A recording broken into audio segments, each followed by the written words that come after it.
बिस्मिल्लाहिर्रहमानिर्रहीम, अस्सलाम वालेकुम नाज़रीन। आप देख रहे हैं प्रोग्राम सिटी एट 10 और मैं हूं आपकी मेज़बान अना यूसुफ। इस दुआ और इस उम्मीद के साथ कि अल्लाह ताला हम सब के लिए आसानियां पैदा करे और हमें आसानियां बांटने की तौफीक अता फरमाए। आज के शो का आगाज़ कर लेते हैं और आगाज़ में सबसे पहले इंतहाई तशवीशनाक सूरत हाल कोविड की मैं आपके साथ शेयर करना चाहूँगी। हम बात करते हैं, आपको शहर लाहौर के फिगर्स बताते हैं जो कि इंतहाई खौफनाक हद तक तजावुज़ कर चुके हैं और शहर में मुस्बत केसेस की शरह जो है वो बढ़कर अब 27% तक पहुंच चुकी है, जो कि इंतहाई खौफनाक सूरत हाल है। कोरोना वायरस के मजीद 1627 मरीजों की तस्दीक हुई है। 27% शरह आपके साथ शेयर कर रहे हैं जो कि सिर्फ और सिर्फ शहर लाहौर की है और तबी माहिरीन ये कहते हैं कि ये इंतहाई ख़तरनाक है। शहर के सरकारी और प्राइवेट अस्पतालों के हवाले से मैं आपको ये भी बताऊं कि 639 कन्फर्म मरीज यहाँ पर है। 176 ऐसे मरीज हैं जिनकी हालत तशवीशनाक है और उनको वेंटिलेटर पर शिफ्ट किया गया है। तो आप अंदाज़ा कर सकते हैं कि हालात कितने बिगड़ते चले जा रहे हैं। दूसरी तरफ लोगों के रवैये भी आपके साथ हम शेयर करते रहते हैं कि अगर आप बाहर कहीं चले जाएं तो अभी भी बहुत सारे ऐसे लोग हैं जो कि ये मानने को तैयार ही नहीं है कि कोरोना है। लेकिन इंतज़ामिया की मैं यहाँ पर ज़रूर तारीफ़ करना चाहूँगी, कमिश्नर साहब की ज़रूर तारीफ़ करना चाहूँगी जो कि मुतहरिक नज़र आ रहे हैं और कम अज़ कम लोगों को पाबंद बनाने के लिए हर मुमकिन कोशिश की जा रही है कि लोग SOPs को फॉलो करें। अब जब ये इम्पैक्ट इंतज़ामिया की तरफ से आएगा, सरबराहान की तरफ से आएगा कि कोशिश वो कर रहे हैं, खुद जा रहे हैं फील्ड में और हर जगह जाके चेक एंड बैलेंस रख रहे हैं, तो आई होप कि कुछ हालात बेहतर होंगे। बाकी हम अल्लाह ताला से दुआ ही कर सकते हैं कि अल्लाह ताला हम सबको इससे महफूज रखे। प्रोग्राम का आगाज़ कर लेते हैं आज के पहले सेगमेंट से। जान लेते हैं शहर का मौसम कैसा रहेगा। हमारे रिपोर्टर हसनैन हमारे साथ मौजूद हैं। हसनैन, बताइएगा इस वक्त शहर का मौसम कैसा है और आज दिन भर मौसम कैसा रहेगा? जी, शहर के मौसम की अगर बात की जाए तो जो सूरज है वो अपनी आबोताब के साथ चमक रहा है। इसके अलावा जो हवाएं, हल्की ठंडी हवाएं चल रही हैं जिसकी वजह से जो गर्मी का एहसास है वो थोड़ा कम हो रहा है और जैसे जैसे वक्त गुजरता चला जाएगा सूरज अपनी आबोताब के साथ चमकेगा और गर्मी की शिद्दत में भी इजाफा होगा, उसके साथ साथ दर्जा हरारत में भी मज़ीद इजाफा होगा।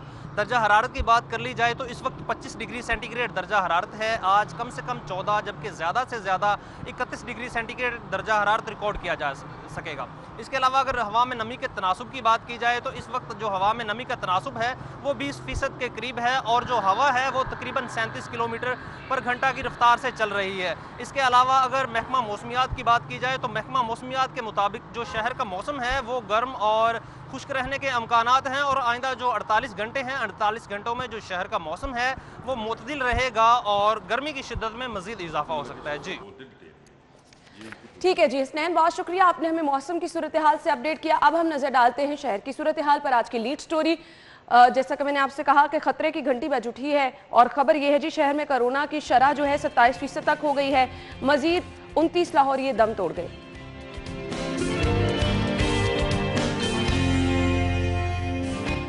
अंदरूनी शहर सफाई के लिए रिक्शे चलेंगे। 6000 वेस्ट बर्न्स जो हैं वो लाने का फैसला किया गया है। 1000 सीसी गाड़ियों पर लाइफ टाइम टोकन टैक्स खत्म करने की तजवीज।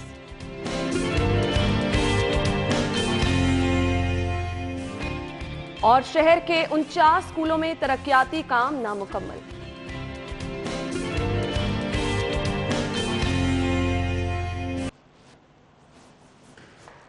जी तो नाज़रीन, टॉप स्टोरीज आप जान चुके हैं, डिटेल में डिस्कस कर लेते हैं। स्टूडियो में हमारे साथ हमारे सीनियर रिपोर्टर और असाइनमेंट एडिटर आमिर रजा खान साहब मौजूद हैं। अस्सलाम वालेकुम आमिर भाई। वालेकुम अस्सलाम। क्या हाल चाल है आमिर भाई? अल्लाह करम बिल्कुल ठीक। आमिर भाई, मुझे तो कसम से यकीन माने डर लगना शुरू हो गया है। जो हालात हैं, जिस तरह से ये चीज़ें, मैं जैसे ही सुबह आके डिटेल सारी पढ़ती हूँ, यकीन माने मैंने कभी अब ज़रूरी काम के लिए भी जो बाजार जाना है मैं सोचती मैं नहीं जाऊँगी। और तो इसी तरह सब सोच रहे हैं, लेकिन ये 27% जो है ये फीसद है कोरोना पॉजिटिव होने वाले और 97% वो लोग हैं जो दिमागी तौर पर अभी भी नेगेटिव सोचते हैं। एग्जैक्टली, बिल्कुल सही कह रहे हैं। अच्छा, ये 97% जो है इनको कैसे कायल किया जाए, ये समझ से बाला हो गया। उनसे जो भी बात की जाए वो उसको सेहूनी साजिश कहते हैं। वो कहते हैं जी ये बाहर से एक साजिश तैयार की गई है, ये आपको वैक्सीन लगाने का एक बहाना है। अच्छा, मुझे ये बताएं, मुझे उन्होंने आज तक किसी ने इस बात का जवाब नहीं दिया कि 1918 में फ्लू आया स्पेनिश फ्लू कहते हैं उसको, बिल्कुल। और उसमें कोरोना से ज्यादा मौत हुई, क्योंकि ऐसे ही उस वक्त खैर साइंस ने, टेक्नोलॉजी ने भी इतनी तरक्की नहीं की थी। जिसको ये आप कहते हैं कि ये लेबोरेटरी में तैयार किया गया एक वेपन है। वो बताएं कि 1918 में जो फ्लूंजा आया था स्पेनिश, उसमें कौन सा बायोलॉजिकल वेपन जो था वो इस्तेमाल हुआ था, और उसमें यूरोप में लाशों पे लाशें उठ रही थी। उस वक्त भी जो ये खित्ता है हमारे वाला, खुशकिस्मती से उस तरह से मुतासिर नहीं होता, क्योंकि लोगों की ट्रैवलिंग कम थी। तो लोग अभी तक अगर यही सोच रहे हैं, कभी इसको 5G पे ले जाते हैं कि जी 5G टेक्नोलॉजी के लिए किया जा रहा है, ये आपको एक बंदे से दूसरे बंदे को आइडेंटिफाई करने के लिए। ओ भाई, तुम इतने अहम होते तो मेरे सामने ना बैठे होते। मतलब मेरे जैसा आम आदमी जो है वो कैसे ही सोच लेता है कि उसको इसलिए ये कोरोना फैलाया जा रहा है कि 6 फुट का फासला हो, ताकि उसकी सैटेलाइट या उसकी जो मॉनिटरिंग है वो आसानी से हो सके। तो ये बिल्कुल ऐसे ही मुख्तलिफ बीमारियां इस हिस्से में और इस कुराए अर्ज़ पर आती रही हैं। कभी ताउन फैलता रहा है, कभी चीचक और मलेरिया और इस तरह की वबाएं फैलती रही हैं, और उसमें हज़ारों लाखों लोग मरते रहे। ऐसे ही कोरोना भी उन्हीं वबाओं में से एक वबा है, और वबाओं के मुतल्लिक अहादीस मौजूद हैं। आखिर उस वक्त तो कोई बायोलॉजिकल साइंस नहीं थी। उस वक्त भी तो कहा गया कि अगर वबा का वक्त हो तो 2 नेज़े के फासले पर रहिए। मुझे किसी साइंटिस्ट ने नहीं बताया है, ये मुझे मौलवी साहब ने बताई बात, कि हदीस है कि एक जगह पे ताउन फैला तो नबी अकरम सल्लल्लाहु अलैहि वसल्लम ने कहा कि आप ज़रूर जाएं तीमारदारी के लिए 2 नेज़े के फासले। 2 नेज़े के फासले का मतलब आप भी समझते हैं कि ये 12 फुट बनता है। 12 फुट बनता है, बिल्कुल। अब 12 फुट के फासले से आप अगर लोगों से मिलें तो आपको बीमारी नहीं फैलेगी। बिल्कुल। इसको हम जाकर साजिश से बना रहे हैं, और इससे लोगों को बजाय इसके मोटिवेट करें। मैंने पढ़े लिखे लोग देखे जो ना टेस्ट कराने के लिए तैयार हैं, ना वैक्सीन लगवाने के लिए। आप यकीन माने कि हर रोज मेरा शो के बाद पूरे दिन में एक सेशन तो कहीं ना कहीं लगता है कि मैं लोगों को वैक्सीन के लिए मोटिवेट कर रही होती हूँ। किसी ना किसी रिश्तेदार से ऐसी सेटिंग में बातचीत होना शुरू हो जाती है, किसी ना किसी कलीग से होना शुरू हो जाती है। अभी हम मेकअप रूम में ये डिस्कस कर रहे थे, और हर तरह से मैं लोगों की मिसालें दे दे के, जो डॉक्टर्स हमारे पास आते हैं उनकी मिसालें दे दे के कि माशाल्लाह सभी लोग ठीक है, सभी लोग वैक्सीन लगवा रहे हैं। तो आपके पास अगर एक ऑप्शन है तो आपको इससे फायदा उठाना चाहिए। देखिए, वैक्सीन जो है, अगर ये कोई साजिश होती, सहूनी साजिश ही समझ लें या इसको जो भी समझ लें आप, देखिए पूरी दुनिया वैक्सीन लगवा रही है और वबा है। मैं शिकार रहा हूँ, इसलिए मैं हमेशा ये कहता हूँ कि मैं भाई 21 दिन हॉस्पिटल में रह के आया था। मेरे कोई 18 के करीब टेस्ट हो चुके हैं अब तक, जिसमें से कुछ पॉजिटिव हुए, कुछ नेगेटिव हुए, और इस बीमारी में क्या अलामात आती हैं और इसके बाद आप पर क्या गुजरती है, आप जिस्मानी तौर पर किस तरह से फील करते हो। अब तक मेरी वो रिकवरी नहीं हो पाई है अना, जो मेरी लॉस्ट हुई उस बीमारी के अंदर, जिसमें तो आज 1 साल होने को आ गया है। सही। तो आप अंदाजा करें कि ये बीमारी किस कदर शदीद है, और अब तो और खौफनाक है कि बच्चे इससे इन्फेक्ट होना शुरू हो गए हैं। सही कह रहे हैं आप, और सही ये कह जो वायरस 3rd रो जिसको हम बोलते हैं, ये आया है, तो ये भी नेचुरल है। आज हम फ्लू और इन्फ्लुएंजा को बिल्कुल आम सी एक बीमारी समझते हैं। सही कह रहे हैं। एक गोली खाते हैं, और कभी डॉक्टर तो मेरे डॉक्टर तो हैं असदाबाद, वो कहा करते हैं कि ये 5 दिन आप अगर मेडिसिन खा लो तो ये 5 दिन में ठीक हो जाता है फ्लू, और अगर मेडिसिन ना भी खाओ तब भी 5 दिन में ठीक हो जाता है। बिल्कुल ऐसे ही है। तो इसकी कोई मेडिसिन नहीं है। तो फ्लू के लिए आप अभी ये भी फ्लू हो जाएगा, लेकिन उस वक्त होगा जब हम इम्यून कर लेंगे इसके वायरस को, और उसके बाद ये एक आम सा फ्लू होगा। जिस तरह से लोगों को, कुछ लोगों को सर्दी आने में और जाने में मौसम तब्दील हो रहा होता है, तो खांसी और बुखार और इस तरह की कफियात आती हैं, वही आएंगी। लेकिन अभी कोरोना है, इसको समझें, मास्क लगाएं। आप कह रहे हैं कोरोना है, तो ये मेरे सामने जो तस्वीर है इस वक्त दिल्ली दरवाजे में जिस तरह से खरीदारों का रश है, फिर 220 मुकदमात का कल इंदराज हुआ, फिर जिस तरह से लोगों के खिलाफ कार्रवाइयां की जा रही हैं, मुकदमात दर्ज हो रहे हैं। आमिर भाई, मुझे तो लगता है कि हमें एक्सट्रीम लॉकडाउन की तरफ जाना पड़ेगा। वो कहते डंडा पीर है विगरिया तिगरिया का, ये डंडे वाली जो है ना हमारी विषय, हमें जब तक डंडा ना लगे हम सीधे राह चलते नहीं हैं। भेड़ बकरियों वाला हमारा कभी इधर भागते हैं, कभी इधर भागते हैं, और जो डंडे वाला होता है वो हमें सीधे रास्ते पे रखता है, ताकि हम अपने सीधे रास्ते पे चलते रहे। डंडे की कौम बनती जा रही है, और ये नुकसानदेह है हमारे लिए भी, सबके लिए। मैं सिर्फ उनसे मुखातिब हूँ जो पढ़े लिखे लोग हैं ना इस वक्त, कि वो सामने आए, वो इसको समझें, लोगों को समझाएं। मैं तो ऐसे बहुत पढ़े लिखे लोगों को जानती हूँ जो कि ये वाकई ये कह रहे हैं कि ना तो कोरोना है, ना वो वैक्सीन लगाने के लिए तैयार है। तो फिर शेख सादी ने इन्हीं के लिए कहा था ना कि गधे पर किताबें लादने से गधा जो है वो स्कॉलर नहीं बन जाता। सही कहा आपने। तो वो पढ़े लिखे लोग हैं, वो खुदारा वबाओं को समझे, वबाओं की हिस्ट्री है और दुनिया में हर 100 साल के बाद ये आपका तारीख का इल्म बताता है कि हर 100 साल के बाद एक वबा आती है जो दुनिया के बेशतर इलाकों में फैलती है और उसके बाद वो आहिस्ता आहिस्ता कम होना शुरू हो जाती है। अफसोसनाक बात यह है कि हमारे यहाँ ना वैक्सीनेशन गवर्नमेंट सीरियस है, संजीदा है, ना अवाम पब्लिक संजीदा है कि अपने बुजुर्गों को जाकर आप वैक्सीनेट करवा लें, आप उनको महफूज बनवा लें कोरोना से। हम वो नहीं कर रहे। अब वो बीमारी जो है वो हमारे बच्चों तक आ गई है। अगर हमें अपने बुजुर्गों का ख्याल नहीं था तो आने वाली नस्ल का ख्याल कर लेते। लेकिन आने वाली नस्ल जो है, मैं क्योंकि असाइनमेंट पे आपको पता है काम करता हूँ, तो खैबर से कराची तक जो है और बल्कि बैरून मुल्क से भी खबरें आ रही होती हैं, तो मेरे सामने एक फ्लो होता है ऐसी न्यूज़ का जिसमें हम बच्चों के इन्फेक्टेड होने की खबरें देते भी हैं और कुछ इस तरह से कि लोगों में खौफ और हरास भी ना पहले इंफॉर्मेशन जाए उन तक। तो मैं आज सबसे अपने देखने वालों से ये रिक्वेस्ट करता हूँ कि खुदारा अपने आने वाली नस्लों को इसमें। आमिर भाई, मैं तो कहती हूँ अब इस तरह से चीज़ों को जो है वो हमें कम्युनिकेट करना चाहिए कि वाकई लोगों में खौफ व हिरास फैले, क्योंकि लोग मानने को तैयार नहीं है। तो फिर आप शिद्दत बता के खौफ की लोगों को बता सकते हैं ना कि इस कदर हालात बुरे हो सकते हैं अगर आपने अमल दरामद ना किया। अगर आप ये मसाजिद का भी बड़ा किरदार है इसमें। देखो हर गली मोहल्ले में 2-2, 3-3 मसाजिद है। मैंने आज आप प्रोग्राम के शुरू में आपको पता है मैं बहार हो कुछ रंग आपने जैसे रंग पहना हुआ है इस तरह का खूबसूरत हो और वसीम साहब जैसी सालगिरह हो आज तो केक कटेगा तो उसका भी मजा आएगा।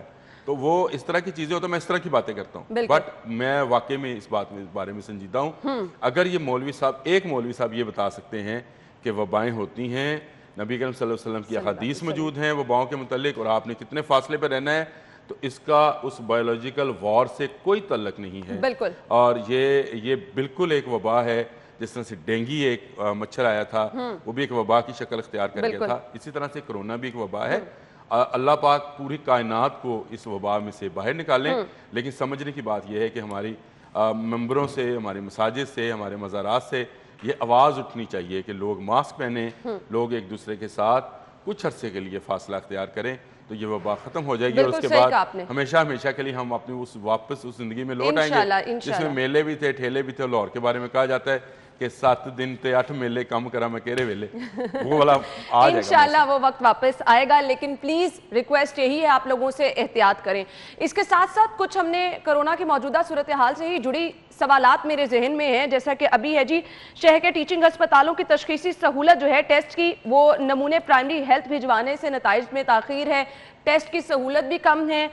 कमिश्नर साहब ने कल मुख्तलिफ जगहों के दौरे भी किए, SOPs का जायजा लिया, कार्रवाइयाँ भी की गई, वैक्सीन के अमल को लेकर किस तरह से चला जा रहा है, लोग जो है वो शादी ब्याह की तकरीबात भी कर रहे हैं और हम कंट्रोल करने की बात कर रहे हैं कोविड को। ये बहुत सारे सवालात हैं, तो इंशाल्लाह आगे चल के कमिश्नर लाहौर हमें शो में ज्वाइन करेंगे तो ये सारे सवालात हम उनसे करेंगे कि ये बड़ा चैलेंज बड़े शहर में वो किस तरह से देख रहे हैं। खासे मुतहरिक तो नजर आ रहे हैं लेकिन हालात को बेहतर करना अब एक बहुत बड़ा चैलेंज बन चुका है।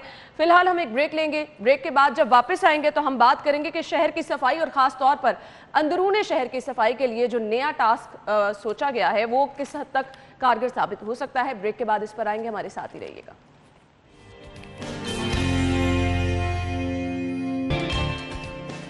ब्रेक के बाद आपको एक बार फिर से खुश आमदीद कहेंगे और खबर यह है जी अंदरूनी शहर की सफाई के लिए रिक्शे चलाए जाएंगे। आमिर भाई, ये मुमकिन है कि अंदरूनी शहर में सफाई को यकीनी बनाया जा सके सिर्फ ये वाला एक तरीका अपनाकर? ये कोई वैसे नामुमकिन चीज़ नहीं है और ये कोई नई चीज़ भी नहीं है, ये भी बता दूँ।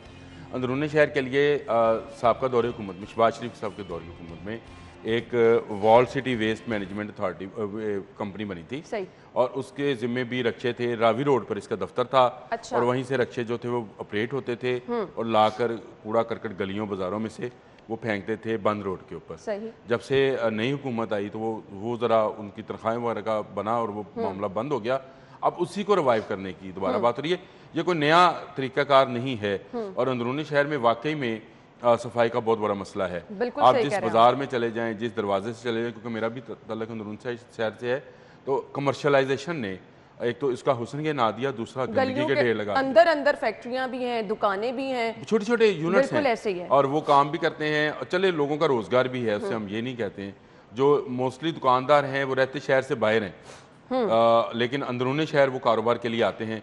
यहाँ गंद फैलाते हैं और फिर चले जाते हैं, उनको कोई सफाई का ख्याल नहीं। बिल्कुल सही कह रहे हैं उनको सफाई वाले को जो 100 रुपया महाना या 200 रुपया महाना देना पड़ता है ना, वो भी उनको तकलीफ दे लगता है, इसलिए वो देते भी नहीं है। तो कूड़े के ढेर लगे रहते हैं और फिर वो गवर्नमेंट से कहते हैं कि जी आप उठवाएं। जितनी मार्केटें हैं, जितने उनके सदूर हैं जो बहुत कॉटन के सूट पहन के मज़े के साथ आकर बयानात दे रहे होते हैं, उनकी जिम्मेदारी लगाएं कि भाई ये मार्केट आपकी है, इसकी सफाई की जिम्मेदारी आपकी है, ये रक्षे हैं, इसका खर्चा आप अदा करोगे। बिल्कुल। और हम वेस्ट जो है और कोई फर्क नहीं पड़ता अगर आपको साफ सुथरे माहौल में बैठने के लिए थोड़ी सी मेहनत भी करनी पड़ी है। आमिर भाई, एक मैं नाम लेना शुरू करूँ ताजर रहनुमाओं के तो आप हैरान होंगी। अरबपति सामिया है, अरबपति, और 100 रुपया हाकरोब को देते हुए उनको जो है वो तकलीफ होती होगी। गवर्नमेंट इस पर करे कि अंदरूनी शहर जो है इसके जितनी मार्केटें हैं, उनके जितने सदर और सेक्रेटरीज हैं वो जिम्मेदार होंगे। वो अपनी दुकानों से 10-10 रुपये लें, 20-20 रुपये लें, लेकिन सफाई के इंतजाम को वो मुमकिन बनाएं ताकि जो लोग शॉपिंग के लिए आते हैं वो भी बीमारियों से बचे रहें और वो खुद भी बचे रहें, लेकिन उनको ख्याल नहीं आएगा। बिल्कुल सही। और दूसरा, बार बार हम वॉल्ट सिटी की बात करते हैं तो यहाँ पे विजिटर्स बहुत आते हैं आमिर भाई, और आते ही आपको जगह जगह जो गली मोहल्लों के बाहर गंदगी के ढेर नजर आते हैं ना, उससे तो यकीन माने कि एक वो जो हुस्न है वही सारा जो है। लेकिन शहर की सफाई की तरफ अगर मैं बात करूं, वो एक तरफ खुद इमरान अली साहब ने ये चीज़, जो CEO हैं लाहौर वेस्ट मैनेजमेंट के, उन्होंने मानी कि जी हम कंटेनर्स रखने में बुरी तरह से नाकाम हैं। ये एक बड़ा मसला है। अगर आपने जगह जगह पर कंटेनर्स रखे हों तो ये जो जिसका जहाँ दिल करता है कूड़ा फेंक के चले जाता है, ये हालात कुछ बेहतर हो सकते हैं। अच्छा, ये अंदरूनी शहर में ना बड़ी दिलचस्प सूरत हाल है। मैं आपको बताऊं, अंदरूनी शहर में हर बाजार और गली में एक ऐसी जगह मौजूद थी जहां पर वेस्ट रखा जाता था, यानी अच्छा। वो एक आप समझे वेस्ट डिपो टाइप की चीज़ थी। ठीक है। कचरा कुंडी टाइप की, एक बंद 4 दरवाजे, उसके 4 दीवारें थी, एक दरवाजा हुआ करता था, यानी उस जगह को कचरे के लिए डिक्लेयर किया गया। और वहां पर बैलगाड़ियां आके कूड़ा उठा के लेके जाती थी। अच्छा, ये वक्त गुजरता गया तो इस पर कब्जा होता गया। शालम मार्केट में कब्जा हो गया, किसी एक काउंसलर ने कर लिया। एक काउंसलर ने, एक पीर शराजी में था लोहारी के अंदर, जिनको मैं जानता हूँ, मैं उनको बता रहा हूँ आपको। उन्होंने, वो काउंसलर मुंतखब हुए और उसके बाद उन्होंने उस पर एक मकान तमीर कर लिया। वो एक मकान तमीर क्या होना था, किसी ने अपना सियासी दफ्तर उसमें बना लिया, क्योंकि उसने कहा कि ये माले मुफ्त दिले बेरहम वाली जगह है, इसको ये कर ले। मुझे ये बताएं, कमिश्नर लाहौर हैं और DC हैं, ये इन जगहों की जो है लोकेशंस को क्यों नहीं निकालते और उन जगहों को बहाल करते कचरा कुंडी के इस्तेमाल के लिए? बिल्कुल सही कह रहे हैं। उसी तरह से दरवाजे लग जाएं, सुबह को आए, रक्शे आए, आपकी ट्रॉलीज आए, आपकी बैलगाड़ी तो अब नहीं चलती, वो आए, वहां से कूड़ा इकट्ठा करें। आमिर भाई, अगर टाइम पे कूड़ा नहीं उठाया जाएगा तो आप ये देखें कि कितना ताफुन फैल जाएगा। ये कंटेनर है, नहीं उठाया क्यों नहीं जाएगा? देखो, मैंने तो पहले आपसे कहा कि जो मार्केट है उस मार्केट में एक जगह ऐसी मुख्तस की जाए और वहां से कूड़ा रोज उठवाना सदर सेक्रेटरी की जिम्मेदारी हो। बिल्कुल ऐसे तो क्यों नहीं उठाया जाए? इतना मुनज़्ज़म निजाम हो भी तो सही ना। बहुत इसमें मुश्किल काम ही नहीं है। कमिश्नर साहब एक मीटिंग करे तो ये काम हल हो जाना है। चलिए, आज कमिश्नर साहब से हम ये भी रिक्वेस्ट करते हैं। आजम क्लाथ मार्केट है, मुजाहिद मकसूद भट्ट हैं, लियाकत सेठी हैं, इस तरह के और बहुत सारे हाजी नीफ हैं शालमी में। मैं नाम अगर लेना चाहूँ तो बेशुमार नाम है। तो इन नामों को इस्तेमाल करें, इनको बुलाएं, इनको समझाएं कि आपकी मार्केट की सफाई आपकी, आप गंद आप फैलाते हैं, बिल्कुल आपकी जिम्मेदारी है। बिल्कुल। और कोई फर्क नहीं पड़ता, इतने बड़े ताजिरों को क्या फर्क पड़ता है अगर उन्हें, अरबपति खरबपति हैं जी। बिल्कुल ऐसा ही है, और अरबों रुपए का टैक्स भी देते हैं। चले, मैं ताजिरों को ये भी कहता हूँ कि हम अप्रिशिएट करते हैं कि आप अरबों रुपए का टैक्स देते हैं। आप एक सफाई टैक्स अपने आप पर लागू कर दें। बिल्कुल। आप और इससे क्या होगा? फायदा आप लोगों को होगा, आप ही अच्छे माहौल में काम करेंगे। जो लोग आएंगे दूर दराज से ताजिर, क्योंकि अंदरूनी शहर आते हैं, दूसरे शहरों से भी आते हैं। अंदरूनी शहर और ये मार्केट्स किसी बाहर के मुल्क में होती और तो वहां पर आपको गमले सजे हुए मिलते, सही बात, आपको अच्छी टफ टाइल्स लगी हुई मिलती, बिल्कुल, और वो कोई गवर्नमेंट आके नहीं लगाती हैं। वहां के ताजर इस माहौल को ऐसा खुशगवार बनाते हैं कि आप फैमिलीज के अंदर, आप शालमी तो ऐसी जगह बन गई है जहाँ लोग फैमिलीज को लेकर जाना चाहते हैं, हब है। वहाँ पे सिर्फ वो थोक वाले और परचून वाले दुकानदार और ताजर नहीं हैं। लोग चाहते हैं कि वो जाएं, वहाँ से आजम क्लाथ मार्केट से कपड़ा लें, शालम से लें, कश्मीरी बाजार जाएं, डब्बी बाजार जाएं, वहाँ से सुहा बाजार जाएं, जेवरात वहाँ से मिलते हैं। आप खवातीन तो खुश हों। नहीं, लेकिन आप कोई जा नहीं सकता ना आमिर भाई, जेवरात कौन खरीद सकता है? जाने दें अब आप। खैर, ये तमाम चीज़ें हैं, ये प्लान बहुत ज़बरदस्त तजवीज़ भी आपने दी है, तो हम ज़रूर आज कमिश्नर साहब से ये भी डिस्कस करेंगे। मुझे ब्रेक की तरफ जाना है। एक कमेंट, बाकी शहर भी साफ़ सुथरा नहीं है, अब उसका क्या करना है? पोश इलाकों के इतने बुरे हालात हैं। LWMC ने तो साफ कह दिया कि अभी 3 महीने लगेंगे, यानी 3 महीने हमने गंदगी में रहना है। बात तो सही है कि 3 महीने जितना पिछले 3 साल में गंद इकट्ठा हुआ है, वो 3 महीने, अगर 3 महीने में भी साफ हो जाए तो बड़ी बात होगी। सिस्टम को डेवलप नहीं किया गया है, जिसकी वजह से सिस्टम हमें मार रहा है। तो ये बात सबको मैं गोशगुजार करूंगा कि सब्र से काम लें, अपने इर्द गिर्द के माहौल को खुद साफ रखने की कोशिश करें। अगर आप खुद साफ रखने की कोशिश करेंगे, जो कि इस्लाम की तालीमात है, पहले इस्लाम खुद पर नाफिज करें, सफाई खुद पे नाफिज करें, ये और याद वो आप अगर खुद पे नाफिज करेंगे तो सारे इलाके में, सारे बिल्कुल, माहौल कुछ में रिस्पॉन्सिबिलिटी हमारी भी है कि जिस तरह हम देखते हैं कि हमने अपने घरों की सफाई को यकीनी बनाना है, अगर शहर की सफाई को भी हम सोचें कि हम ही ने यकीनी बनाना है, थोड़ी थोड़ी अपना हिस्सा डालें तो शहर साफ हो सकता है। फिलहाल अगली खबर हम जो आके ब्रेक से डिस्कस करेंगे, 1000 सीसी गाड़ियों पर लाइफ टाइम टोकन टैक्स खत्म करने की तजवीज़ पेश की गई है। इसको डिटेल में डिस्कस करते हैं, ब्रेक के बाद वापस आते हैं।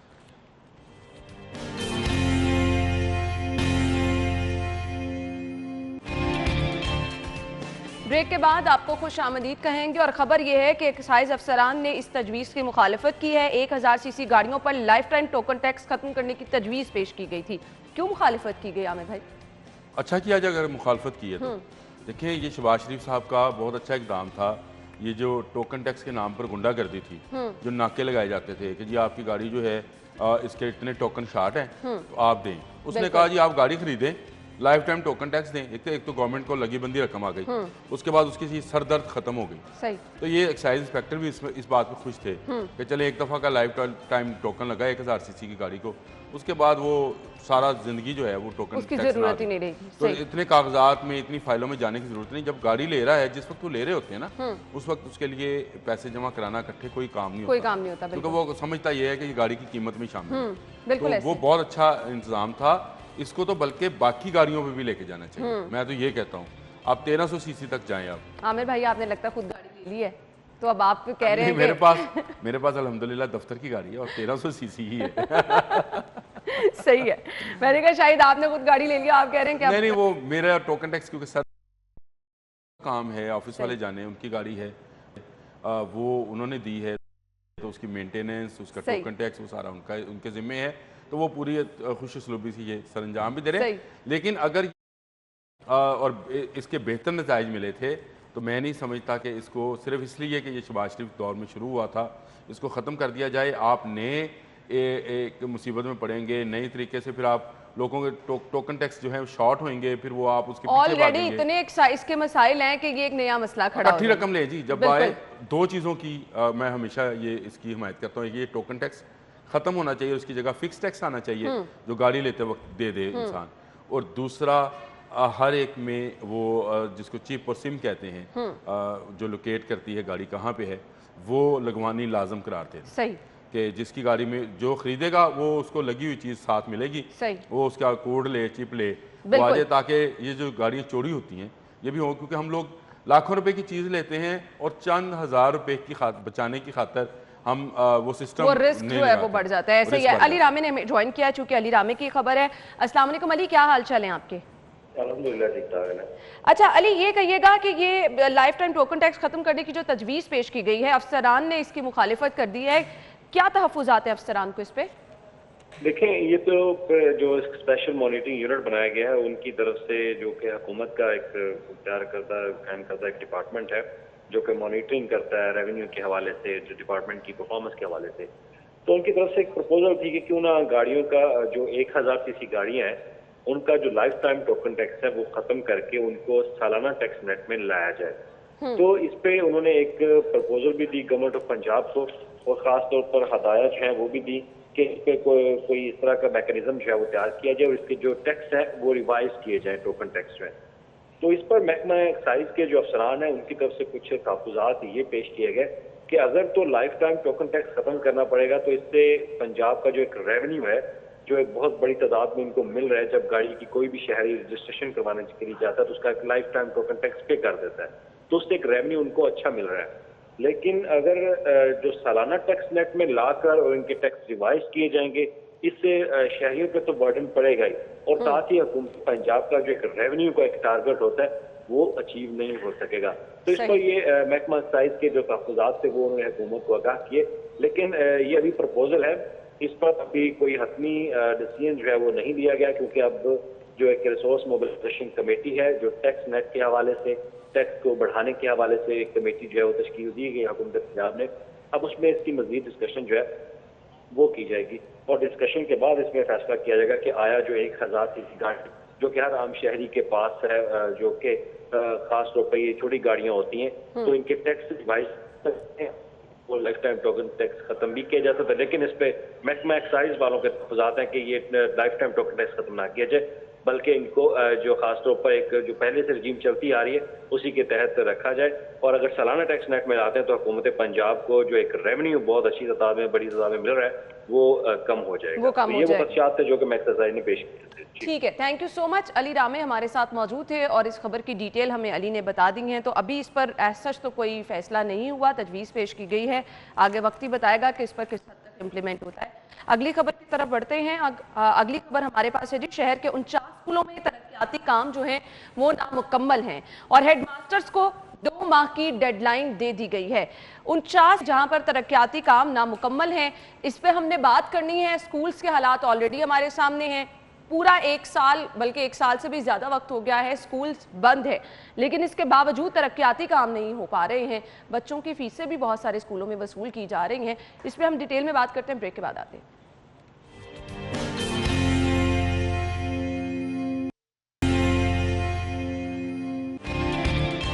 ब्रेक के बाद आपको एक बार फिर से खुशामदीद कहेंगे। तालीम का तो ऑलरेडी बेड़ा गर्क हो ही चुका है, जो हालात हैं कोविड की वजह से। दूसरी खबर ये है जी, शहर के 49 स्कूल हैं जहां पर तरक्याती काम नामुकम्मल है। आमिर भाई, अच्छा खासा टाइम था कि स्कूलों का काम तो कम से कम मुकम्मल किया जा सकता था। आप मुस्कुरा रहे हैं, पहले मुझे ये बता दें। लास्ट थर्सडे भी आप और मैं ही प्रोग्राम में थे, तो ये डिस्कस कर रहे थे कि लाहौर में 80% तरक्याती काम नहीं हुए। बिल्कुल। कितने? 80%। बिल्कुल। इस दौरे हुकूमत में नहीं हुए। कहाँ 80%, कहाँ 59% स्कूल्स में काम नहीं हुआ। बिल्कुल। देखिए, आप जब एक तरक्याती कामों की लहर चलाते हैं तो उसमें चाहे रोड्स इंफ्रास्ट्रक्चर होए, स्कूल्स होए, हॉस्पिटल्स होए, आपके जो पब्लिक मकामात हैं उनका इंफ्रास्ट्रक्चर होए, सबका काम इकट्ठे होना शुरू हो जाता है। जब ऊपर से ही कोई इस तरह की सरदर्द नहीं है कि शहर में तरक्याती काम हो, तो नीचे वाला जो अमला है वो क्या काम करेगा।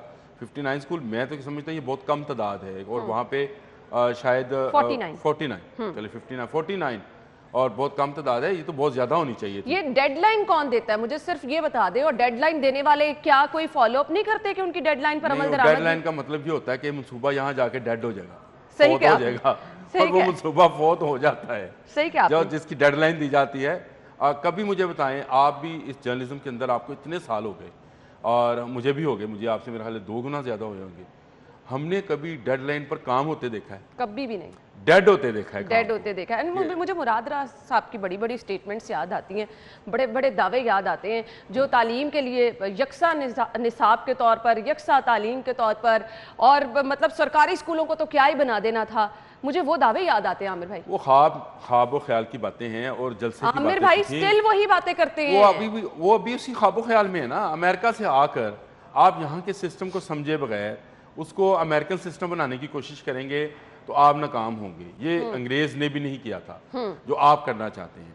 आपको इस सिस्टम के अंदर रहते हुए बेहतरी लाने की कोशिश करनी थी, जो आप नहीं कर सके। आप दावे करते थे अमेरिका और यूरोप के, और आपका हाल ये है कि आपने पुराना पाकिस्तान भी नहीं रहने दिया, वो भी तबाह बर्बाद कर दिया। नया पाकिस्तान फिर शहबाज शरीफ साहब मेरे ख्याल से काफी हद तक पेन इन चीजों की लेते भी थे आमिर भाई, कुछ हालात बेहतर थे नहीं। उसके साथ जो टीम थी ना शहबाज शरीफ साहब के साथ, वो उनके साथ बहुत लॉयल थी, यानी उनके साथ वो उनकी बातों को, उनके इशारों कनायों को समझती थी और वो समझ जाते थे कि अगर ये काम ना हुआ तो शहबाज शरीफ साहब नाराज होंगे और अगले दिन मैं अपनी सीट पे नहीं हूँगा, OSD हूँगा। देखें, अफसरी की एक नशा भी है, बिल्कुल तो वो जब उसको लगता था कि मेरा नशा टूट सकता है तो वो काम करता था। और यही एक मैकेनिज्म है जिसको लेकर मौजूदा जो वज़रा हैं या वज़ीर आला हैं, वो अगर काम करें तो मैं समझता हूँ कि ये जो ब्यूरोक्रेसी का रेड टेपिज्म है उसमें से निकला जा सकता है। शहबाज शरीफ साहब ने ये करके दिखाया है और उसी को मिसाल बना लें। देखें, कहते हैं दुश्मन के पास भी कोई अच्छी बात हो तो सीख लेनी चाहिए। बिल्कुल सही कहा। तो वो आपके ऐसे दुश्मन भी नहीं है, इसी एक ही सूबे के रहने वाले हम लोग हैं, एक ही तर्ज माशरत है, एक ही तरह के लोग हैं। बुज़दार साहब कभी नून लीग में थे, कभी जो थे बाकी पार्टियों में लोग थे, तो सब लोग एक जैसे हैं। सिर्फ समझने की बात है कि काम और को फिर जो आपके कैसे मुल्क लेके के चलना है। मुफाद में चीज है, लोगों को उसका फायदा पहुंच रहा है, तो मेरे ख्याल से फिर अपनी जातियात जो हैं, जाती उसको बुला इख्तलाफात जो देना हैं, चाहिए। उनको पसे पोश डाल शहबाज शरीफ देना साहब ने चाहिए। भी नहीं बुलाया था वैसे, याद रखें। ये परवेज लाई साहब वाले काम उन्होंने सियासत है रोक ना दिए। आमिर भाई, सियासत है ये, हम गंदी कह रहे सियासत है ना जी। देखें, अगर आपने म्यू हॉस्पिटल का सर्जिकल टावर नहीं बनने दिया था कि ये इस पर परवेज लाई की बिल्कुल, फट्टी लगी है, बिल्कुल। तो फिर आपको सोचना चाहिए आपके मनसूबों को भी लेकर कोई नहीं चलेगा। ऐसे ही है। लेकिन मैं ये समझता हूँ कि बुज़दार साहब जो हैं, इनमें इतनी फराक दिली है, उनको सिर्फ मार इसलिए पड़ रही है कि उनके साथ ब्यूरोक्रेसी लायक नहीं है, बिल्कुल, टीम नहीं है। टीम नहीं अगर है। टीम उनके पास अच्छी होती तो मैं नहीं समझता कि ये काम कुछ ज़्यादा मुश्किल है। अब कैप्टन उस्मान आए हैं, बहुत अच्छे आदमी हैं, इन्होंने कर दिखाया है, चाहे फूड अथॉरिटी है, चाहे हेल्थ डिपार्टमेंट है, यहाँ भी वो कुछ शोबदागिरी करेंगे और कुछ शोबदाबाजी के ज़रिए जो है लोगों को सीधा करने का तरीका उनको आता है। हाँ। वो कर गुजरेंगे। मैं देख रहा था एक दिन वो एक रोड शो के अंदर भी लोगों को मास्क पहनने की जिस तरह से हिदायत कर रहे थे, और क्योंकि फौजी बैकग्राउंड भी है, सख्त गिर भी हैं, दोस्त भी लोग हैं, सख्ती से ही बात सुनते हैं, दोस्त अब भी आराम हैं। से तो नहीं वो मैं समझता हूँ कि इन मामलात को जो हम जिस तरह से इंफ्रास्ट्रक्चर की डेवलपमेंट की बात करें उसको बेहतर कर सकते हैं। उनके साथ डीसी भी बहुत अच्छे हैं। मैं मुदस्सर यार साहब के भी कहता हूँ कि वो भी हार्ड वर्कर आदमी है। कोई उसमें वो ब्यूरोक्रेसी वाली बू जो है, अब उसको माइंड ना करे ब्यूरोक्रेसी, पर वो वाली बू नहीं है उनमें कि वो अपने लिबास का, कोट का, टाई का ज़्यादा ख्याल रखते हैं। सादा से हैं, और उस पे हाई कोर्ट ने तो सादा है, खैर वो सादा उनकी है। सादगी को हाई सादा कोर्ट ने है। भी कह दिया और अच्छे था भी कि लगते हैं। हाँ जी, बिल्कुल ऐसे ही है। अगली खबर शामिल कर लेते हैं। जलो रिजॉर्ट की तज़ीन और आराइश और लीज पर देने का मंसूबा भी खटाई में पड़ गया। अगेन एक और मंसूबा, और ये भी मंसूबा खटाई में पड़ गया मेरे ख्याल से। और महकमा सियाहत ने कानूनी जंग के बाद कब्जा लिया। साल गुजरने के बावजूद जलो रिजॉर्ट्स को तरक्याती मंसूबों में शामिल ही नहीं किया गया। सियाहत को तो वजीर आजम साहब बड़ा फरोग देने की बातें करते हैं आमिर भाई। दो चीज़ों को फ़रोग देने की वो बात करते हैं, एक जंगल और एक जो है सियाहत, टूरिज्म। तो मुल्क में वैसे इस वक्त जंगल का कानून राइज है, वो उन्होंने बात पूरी कर दी अपनी। बाकी रह गया आपकी सियाहत, तो वो डेड है। कल मेरी बात हो रही थी इस्लामाबाद, तो इस्लामाबाद की जो लोकल टूरिज्म है वो सिफर हो गई है जी, बिल्कुल सिफर हो गई। क्योंकि आपने आप पूछ लें वजह, कोविड कह देते हैं। लेकिन मैं उनसे कल पूछ रहा था, हमारे सगीर चौधरी साहब वहाँ के ब्यूरो चीफ हैं, उनसे बात कर रहा था, तो मैंने कहा सगीर चौधरी साहब हम गए थे फैसल मस्जिद, तो आमना ने तस्वीर बनवाई थी। वो जो फोटोग्राफर्स हैं वहाँ पे आजकल वो क्या करते हैं, सही, वो फारिग होंगे। वहाँ जो फेरी वाले थे जो आपको गच्चक रोड़ियाँ मूंगफली बेचते थे, बहुत सारे लोग वो बेरोजगार होंगे। बहुत सारे ट्रांसपोर्टर्स की रिस्क रोजगार वहाँ से वो बचता था। तो एक पूरी इंडस्ट्री थी इस्लामाबाद के अंदर टूरिज्म की। बिल्कुल। आप टूरिज्म डिपार्टमेंट से बात करें उस पर, मैं सिर्फ वहाँ की बात कर रहा हूँ, लाहौर में भी यही सूरत हाल है। बिल्कुल, कि लाहौर में भी टूरिज्म इंडस्ट्री जो है वो फल फूल नहीं रही है। उसमें कोविड एक, मैं कहता हूँ है फैक्टर है, बट उसमें बहुत सारे लोग मुतासिर हुए हैं। और हमारी तो फॉरेन टूरिज्म तो ना होने के बराबर पहले थी, अब लोकल टूरिज्म भी ख़त्म हो गई है।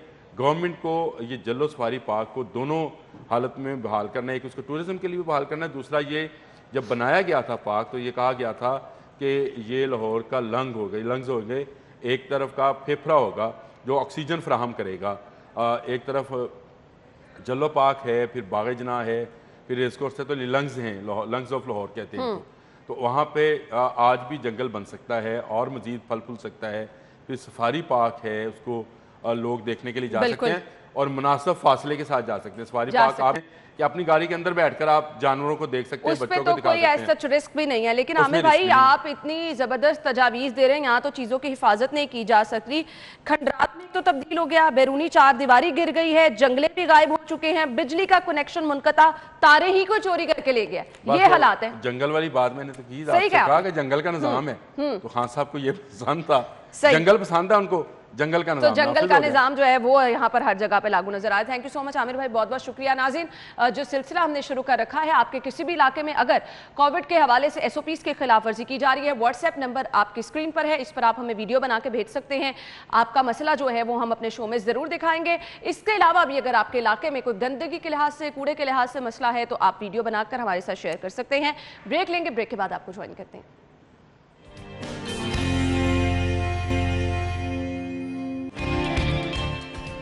ब्रेक के बाद प्रोग्राम में आपको एक बार फिर से खुश आमदीद कहेंगे और प्रोग्राम के इस हिस्से में हम कोविड की मौजूदा सूरत हाल आपके साथ डिस्कस करने वाले हैं और बहुत सारे इकदाम भी इस पे किए जा रहे हैं। हम देख रहे हैं डिस्ट्रिक्ट गवर्नमेंट अपनी कार्रवाइयां कर रही है, कमिश्नर साहब मुतहरिक नजर आ रहे हैं। बावजूद इसके एक बड़ा जो है वो इस वक्त सूरत हाल जो है वो बहुत ज़्यादा खतरनाक हो चुकी है। 27% शरह जो है शहर लाहौर में मुस्बत केसेस की है, जो कि खतरे की घंटी बजा रही है। अब जब हम देख रहे हैं इंतजामिया इतने ज़बरदस्त इकदाम कर रही है, पुलिस की जानिब से मुकदमात का इंदराज किया जा रहा है, फिर ऐसी सूरत हाल क्यों है? क्यों हालात जो हैं हमें कहीं से भी कंट्रोल होते नजर नहीं आ रहे? लॉकडाउन वाले एरियाज, वैक्सीन की सूरत हाल, किस तरह से लोगों को इसके लिए तैयार करना है, क्योंकि बहुत सारे लोग अभी भी ये हैं कि वो इस तरफ आने के लिए तैयार नहीं हैं। तो बहुत बड़े बड़े चैलेंजेस हैं जिनसे अब निपटना है। आप देख रहे हैं कि शहर में मार्केट्स का टाइम भी महदूद कर दिया गया, स्कूल्स भी बंद हैं और जहां तक सरगर्मियों को महदूद किया जा सकता है किया गया है, लेकिन इसके बावजूद बहुत सारे लोग अभी भी जो हैं वो SOPs पर अमल दरामद नहीं कर रहे। टाइम टू टाइम कार्रवाइयां भी की जा रही हैं, लेकिन इसके बावजूद जो रेशो हमारे सामने आ रही है रोजाना की बुनियाद पर 24 घंटों में 29 अमवात का हो जाना बहुत ही खतरनाक सूरत हाल है। इस तमाम सूरत हाल पर हम बात कर लेते हैं। कमिश्नर लाहौर साहब ने हमें ज्वाइन किया है, कैप्टन रिटायर्ड मोहम्मद उस्मान साहब हमारे साथ मौजूद हैं। अस्सलाम वालेकुम सर, क्या हाल चाल है आपके? जी वालेकुम सलाम, जी मैं ठीक हूँ, आप खैरियत से? जी अल्हम्दुलिल्लाह, थैंक यू सो मच, बहुत बहुत शुक्रिया आपके वक्त के लिए। सबसे पहले तो मैं ये जानना चाहूँगी, जैसे ही आज मैंने सुबह न्यूज़पेपर पढ़ा और मुस्बत केसेस की शरह 27% मेरे सामने आई, मैं तो बहुत ज़्यादा डर चुकी हूँ। दूसरी तरफ अगर हम देखें, आप माशाल्लाह से इतने मुतहरिक नज़र आ रहे हैं, डिस्ट्रिक्ट गवर्नमेंट कार्रवाइयाँ करती नज़र आ रही है, पुलिस मुतहरिक नज़र आ रही है, बावजूद इसके हालात कंट्रोल नहीं हो रहे। आप क्या वजह समझते हैं इसकी? देखिए, मैं दो बातें यहाँ पे करना चाहूँगा। एक तो ये है कि बिल्कुल आपने इम्पॉर्टेंट बात की है कि SOPs पे इम्प्लीमेंटेशन हो रही है या नहीं हो रही है और कितनी हो रही है और उसका रिजल्ट सिस्टम में कब आएगा। ये इम्पॉर्टेंट बात है कि हम ये बात रियलाइज़ करें कि अगर आज हम कोई एक ऑर्डर निकालते हैं तो सबसे पहली बात तो ये होती है कि हमने कागज़ पे उस ऑर्डर को देखना होता है। हमें नज़र आता है कि जी हमने 6 बजे दुकानें बंद कर दी हैं, हमने रेस्टोरेंट्स बंद कर दिए हैं और हमने शादियाँ बंद कर दी हैं और हम अज्यूम करते हैं कि ये सारा कुछ हो गया है। तो अब ऑर्डर में और ऑन ग्राउंड इम्प्लीमेंटेशन में जो फ़र्क होता है, ये वो जो रिजल्ट्स हमने अचीव करने होते हैं, उन रिजल्ट्स को अचीव करने में ताख़ीर का बायस या काइंड ऑफ इस तरह की सिचुएशन बनाता है कि हमें वो रिजल्ट्स मिलते ही नहीं हैं। लेकिन शॉर्ट ऑफ इट मैं एक बात और भी आपको बताना चाहूँगा कि जो रिजल्ट्स हम एक्सपेक्ट करते हैं, अगर आप अज्यूम करें कि जो आपने ऑर्डर निकाला है वो ऑर्डर 100% इम्प्लीमेंट हो गया है ग्राउंड पे, तो जो रिजल्ट्स हमें नजर आएंगे वो 6 से 8 दिन के बाद नजर आएंगे। सही, यानी कि जो केसेस में कमी आपको नजर आएगी, जो हॉस्पिटल साइड पे आपको कमी नजर आएगी, वो 6 से 8 दिन में नजर आएगी। उसकी वजह क्या है कि जब कोई शख्स इन्फेक्ट होता है तो उसने 1 से 2 दिन के बाद सिम्टम्स शो करने हैं और चौथे या 5वें दिन उसने हॉस्पिटल में एडमिशन लेना है। तो ये 6 से 8 दिन का टाइम है जिसमें आपको एक्चुअली हेल्थ सिस्टम पे जो इम्पैक्ट आएगा पॉजिटिव या नेगेटिव वो नजर आना है। सही। तो लेकिन ये जो 6 से 8 दिन का टाइम है, इसका ये हरगिज़ मकसद नहीं है कि हम इस इंतज़ार में अपनी कंप्लायंस इंश्योर ना करें। ये बहुत ज़रूरी है कि जो ऑर्डर गवर्नमेंट निकाले उसको 100% इम्प्लीमेंट कराया जाए। तमाम इंतज़ामिया की मशीनरी आपने ख़ुद बताया, मैं इसको पर्सनली सुपरवाइज़ कर रहा हूँ लाहौर में और ख़ास तौर पर लाहौर के अंदर, और इसके अलावा शेखू भी जो हमारी इंतज़ामिया है वो बिल्कुल ज़ीरो टॉलरेंस के साथ इस मामले को देख रही है और इस पर इम्प्लीमेंटेशन करा रही है।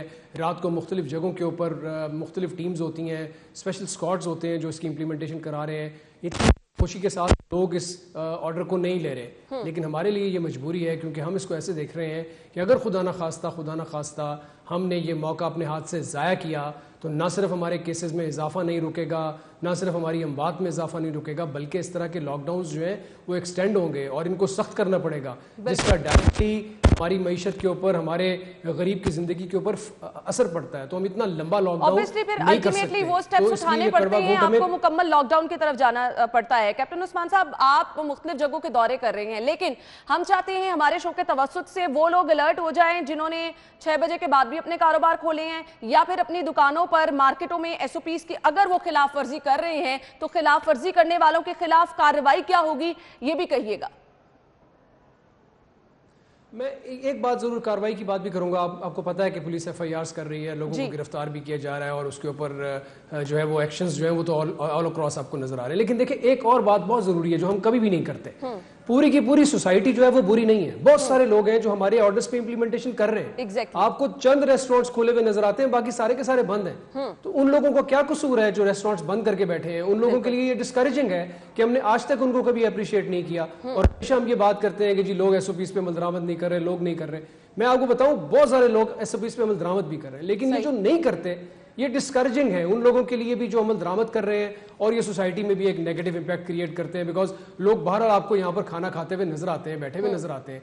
चंद रेस्टोरेंट्स हैं, चंद शादियां हैं जिन पे ये वायलेशन है, ज्यादातर लोग इस पे कॉपरेट कर रहे हैं। इस दफा जो मैंने देखा है, ये जो इस हालिया जो ऑर्डर निकला है, इसमें आपको जनरली 6 बजे मार्केट्स बंद नजर आती हैं। तमाम जो ट्रेडर्स एसोसिएशंस हैं वो हमारे साथ कॉपरेट कर रही हैं।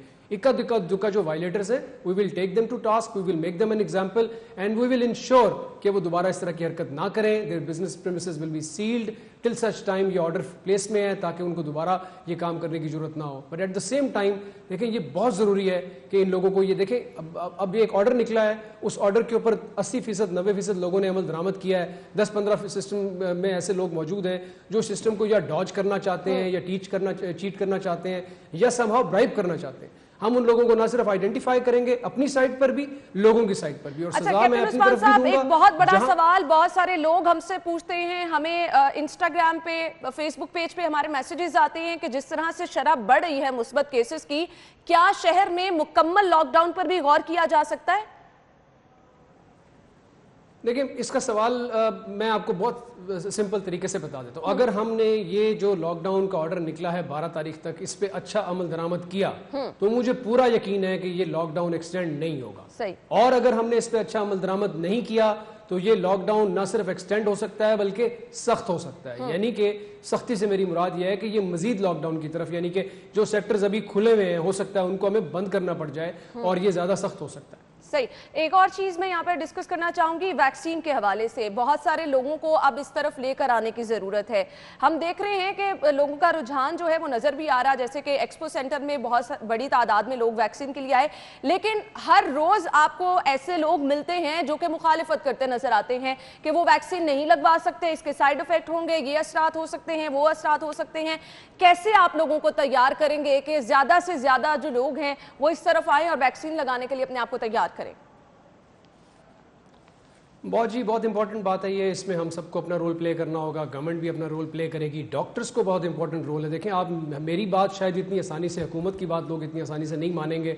अगर कोई डॉक्टर आपके टीवी चैनल के ऊपर आके लोगों को बताएगा कि ये वैक्सीन जो है ये उनके लिए अच्छी है और इसमें कोई नुकसानदेह नहीं है, तो हुकूमत जो है उस हवाले से काम भी कर रही है। जो हमारे बड़े एक्सपर्ट्स हैं, जो हमारे सीनियर डॉक्टर्स हैं, उनसे हमने वीडियो मैसेजेस भी रिकॉर्ड कराए हैं। हम कोशिश कर रहे हैं कि उन लोगों को हम गली मोहल्ले में लेके जाएँ, उनसे काइंड ऑफ लोगों के साथ मिल के वहाँ पर प्रोग्राम्स छोटे छोटे कराएं कि वो लोगों को कन्विंस करें। हम उनकी वीडियो मैसेजेस रिकॉर्ड करा के केबल नेटवर्क पे चलाएंगे, आप लोगों के टेलीविजन चैनल्स पे चलाएंगे, ताकि बार बार आप उनको रिले करें, लोगों को सुनाएं कि जी इस वजह से, वैक्सीन की वजह से ही हम इस सूरत हाल से बाहर निकल सकते हैं और अपने आप को महफूज रख सकते हैं, और वैक्सीन लगाना बहुत ज़रूरी है। मैं एक बात वाज़ेह कर दूं कि हुकूमत के पास वैक्सीन की कमी नहीं है, लेकिन एक सिस्टम के तहत, एक मेथोडोलॉजी के तहत तमाम लोगों को आहिस्ता आहिस्ता वैक्सीनेट किया जा रहा है। इसमें बुनियादी तौर पर लोगों को मैसेजेस भेजे जाते हैं। हम ये देखते हैं कि जिन लोगों को मैसेजेस भेजते हैं उनमें से तकरीबन 60% लोग आते हैं, 40% लोग नहीं आते, जिसकी वजह से वो वैक्सीन भी बची हुई रह जाती है और वो हमारा दिन भी ज़ाया हो जाता है। तो इसलिए मेरी तमाम लोगों से गुजारिश है कि जब आप लोगों को मैसेज आए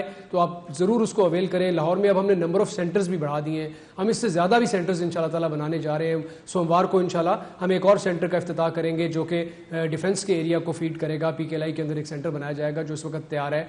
इसी तरह आपको पता है कि हमने मीनार पाकिस्तान में एक सेंटर तैयार किया है, उसके बाद वॉल्टन रोड के ऊपर एक सेंटर है, एक्सपो सेंटर आप लोगों ने अदरवाइज देखा है, वो इस वक्त दुनिया में मकबूलियत इख्तियार कर रहा है। इसके अलावा भी लाहौर में ऐसे एरियाज है जहाँ पे मजीद सेंटर्स बनाने के बारे में सोच रहे हैं। ये जो ज़्यादा सेंटर बना रहे हैं ये हम इसीलिए बना रहे हैं ताकि लोगों को कन्वीनियंस हो, उनके घर के पास सेंटर बने, उनको ज़्यादा दूर न जाना पड़े अपने आप को वैक्सीनेट करवाने के लिए। सही। कैप्टन उस्मान साहब, जाहिद चौधरी साहब की आज की हमारी खबर है कि टीचिंग अस्पतालों में तशखीसी टेस्ट की, कोविड की सहूलत जो है वो मुकम्मल तौर पर ख़त्म होने के करीब है। बहुत सारे टीचिंग अस्पताल ऐसे हैं जहां पर ये टेस्ट नहीं किए जा रहे हैं और डायरेक्ट जो नमूने हैं वो प्राइमरी हेल्थ लैब को भिजवाए जा रहे हैं, जिसकी वजह से नताइज भी लेट आ रहे हैं।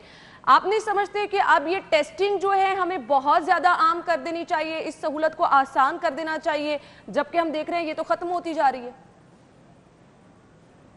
ये बिल्कुल इंपॉर्टेंट बात है जी कि अगर आप टेस्टिंग नहीं करेंगे तो हमें पता कैसे चलेगा कि लोग बीमार हैं, और अगर हमें ये नहीं पता चलेगा कि लोग कहाँ पर बीमार हैं तो फिर हम कॉन्टैक्ट ट्रेसिंग कैसे करेंगे और उनकी निशानदेही कैसे करेंगे, उनको सेल्फ आइसोलेशन के लिए कैसे कन्विंस करेंगे, या उनसे बीमारी दूसरों को क्यों नहीं है या कैसे नहीं फैल रही है उसको कैसे रोकेंगे। जो स्मार्ट लॉकडाउन्स लगाए जाते हैं, जो मुख्तलिफ एरिया लॉकडाउन्स लगाए जाते हैं, उसकी बेसिस यही होती है कि हमारे इल्म में होता है कि वहाँ पर कोई केस है और उस केस की बुनियाद के ऊपर वो क्लस्टर क्रिएट किया जाता है। तो अगर लोग टेस्ट नहीं करवाएंगे तो ये ज़ाहिर बात है, ये बिल्कुल पॉसिबिलिटी है कि हमारे बारे में, हमारे मुशाहिदे में नहीं आएगा कि केसेस कहाँ पर हैं। लेकिन जिस तरह से आपने निशानदेही की, वी विल सी कि क्या प्रॉब्लम है वहाँ पर, एंड ऑब्वियसली हमारे पास सिस्टम के अंदर, मैं चूँकि सेक्रेटरी हेल्थ रहा हूँ इसलिए मेरे इल्म में है कि सिस्टम में तकरीबन 28 से 30 हज़ार टेस्ट रोज़ाना करने की गुंजाइश मौजूद है पंजाब लेवल के ऊपर, और लाहौर में भी तकरीबन 10 से 12 हज़ार, बल्कि 15 से 16 हज़ार टेस्ट जो है वो रोज़ाना किए जा सकते हैं। हम इसको देखते हैं कि अगर इसमें मजीद कोई बेहतरी लाई जा सकती है तो इंशाअल्लाह ताला सिस्टम को इम्प्रूव करेंगे। सही। कैप्टन उस्मान साहब, लोगों की उम्मीदें आपसे बहुत ज़्यादा वाबस्ता हैं, कोविड को लेकर तो आप बहुत ज़्यादा एक्शन में नज़र आ रहे हैं। इस वक्त शहर का एक बहुत बड़ा मसला जो है वो महंगाई बन चुका है। रोज़ाना के बुनियाद पर हमारे रिपोर्टर्स हमें अपडेट करते हैं मार्केट में चीनी की सूरत हाल के हवाले से, आटे की सूरत हाल के हवाले से, जो कि अब बहुत ज़्यादा जो है वो हमें नज़र आ रहा है। आगे माह मुबारक है और चीनी की सूरत हाल भी, कीमत जहाँ पर ज़्यादा है वहाँ पर चीनी नायाब भी है, आटे के भी यही हालात हैं। अब अगर हम कोविड के ही हालात को बेहतर करने की तरफ लगे रहे तो ये भी एक शहर का बड़ा मसला है, इसको कौन देखेगा? लोगों की बहुत बड़ी उम्मीदें आपसे वाबस्ता हैं। जी बिल्कुल दुरुस्त बात की आपने। आगे माह रमज़ान भी आ रहा है और इत्तेफाक से ये वो दिन है जिस दिन में, जिन दिनों में लोग जो है वो गरीबों के लिए राशन बनाते हैं और वो राशन जो है वो गरीबों में तकसीम करते हैं। और सिर्फ अमीर ये काम नहीं करता बल्कि हमारे मिडिल क्लास का जो तबका है वो भी अपनी बसात के मुताबिक लोगों के लिए राशनिंग करता है या राशन पैक्स करता है रमज़ान में, उनको रमज़ान से पहले देने के लिए। तो ये बिल्कुल आपकी इंपॉर्टेंट बात है। इस हवाले से हुकूमत जो है वो फेयर प्राइस शॉप्स भी इंशाल्लाह ताला लेकर आ रही है। चंद दिनों में आपको नज़र आएगा कि तकरीबन 200 जो है वो मोबाइल फेयर प्राइस शॉप्स होंगी जो कि मुख्तलिफ इलाकों में रक्षों के ऊपर जो है वो सस्ती चीज़ें प्रोवाइड करेंगी। ये वो चीज़ें होंगी जिसमें कि आड़ती का कमीशन या डीलर का कमीशन शामिल नहीं होगा, बल्कि जो मंडी की प्राइस होगी उस प्राइस से भी आपको 1-2 रुपये कम पे ये चीज़ें जो है वो दस्तयाब होंगी। तकरीबन 200 इस तरह के रिक्शाज जो हैं वो शहर के अंदर अगले 3 से 4 दिन में आपको नज़र आएंगे। जहाँ तक चीनी की आपने बात की, चीनी का बिल्कुल एक इशू हुआ, आपके इल्म में है। FIA ने ऐसे डीलर्स को जो कि टेलीफोन्स के ऊपर सट्टेबाजी कर रहे थे और चीनी की प्राइस को अननेसेसरीली या आर्टिफिशली ऊपर लेके जाने की कोशिश में थे, उनके ऊपर क्रैकडाउन किया गया, जिसके बाद वो अंडरग्राउंड हो गए। 2-3 दिन उन्होंने चीनी उठानी बंद कर दी। हमने कमिश्नर ऑफिस में कंट्रोल रूम बना के रोज़ाना की बुनियाद के ऊपर चीनी जो है वो मुख्तलिफ पंजाब की मिलों से लेके लाहौर पहुँचाई है। उसकी डिटेल्स हम रोज़ाना की बुनियाद पर मीडिया से शेयर करते हैं। हमने एक हेल्पलाइन भी क्रिएट की हुई है कि अगर किसी होलसेलर के पास शुगर का इशू है तो वो हमें फौरी तौर पर बताए। मैं इंश्योर कर रहा हूँ यहाँ पर बैठ के कि रोज़ाना लाहौर के अंदर 650-700 टन चीनी जो है वो यहाँ पर आ रही है और हम उसकी तरसील करवा रहे हैं। हमारी रूटीन के अंदर जो डिमांड होती है वो 450 मीट्रिक टन की होती है, लेकिन चूंकि माह रमज़ान आने वाला है और हमारा अंदाज़ा है कि यहाँ पर चीनी की रिक्वायरमेंट ज़रा ज़्यादा हो जाती है, इसलिए हमने तकरीबन 600-650 मीट्रिक टन जो है वो रोज़ाना की बुनियाद पर लाहौर में सप्लाई किया है। जब सप्लाई बेहतर होगी तो ऑब्वियसली फिर जो प्राइस है उसका इशू नहीं रहता। जब सप्लाई में थोड़ा सा इशू आता है तो जो प्राइसेस है वो ऊपर जाती हैं। मैं आपके चैनल के रेफरेंस से भी सब लोगों से गुजारिश करना चाहूँगा कि अगर किसी जगह पे कोई चीनी की शॉर्टेज का इशू है तो प्लीज़ हमारे ऑफिस को ज़रूर इन्फॉर्म कीजिए। We will make sure, because मेरे पास सिस्टम में रोज़ाना चीनी जो है वो पंजाब के मुख्तलिफ मिलों से हमारे पास पहुँच रही है। हम उसकी सप्लाई को इंशाल्लाह ताला बेहतर बनाएंगे। डेली कमोडिटीज़ के हवाले से सबसे पहले चार्ज देने के बाद जो मैंने पहली मीटिंग की वो मैंने प्राइस कंट्रोल मैजिस्ट्रेट्स के साथ की। उसका एक कॉम्प्रिहेंसिव सिस्टम हम लेकर आ रहे हैं। इंशाल्लाह ताला लोगों को न सिर्फ कॉन्फिडेंस होगा प्राइस कंट्रोल मैजिस्ट्रेट्स के ऊपर, बल्कि आपको वो लोगों को रिलीफ देते हुए नजर भी आएंगे। चलें जी, इंशाल्लाह हम बहुत सारी उम्मीदें आपसे वाबस्ता रखे हुए हैं कि हालात इसी तरह के हो जाएं। कैप्टन उस्मान साहब, एक बहुत ज़रूरी सवाल, बहुत सारे लोग हमसे ये पूछ रहे हैं कि अगर किसी को सिम्टम्स हैं कोविड का, फ्री टेस्ट कहाँ से वो करवा सकते हैं, कहाँ से वो राब्ता कर सकते हैं जहाँ से उनको फ्री टेस्ट की सहूलत मैसर हो जाए?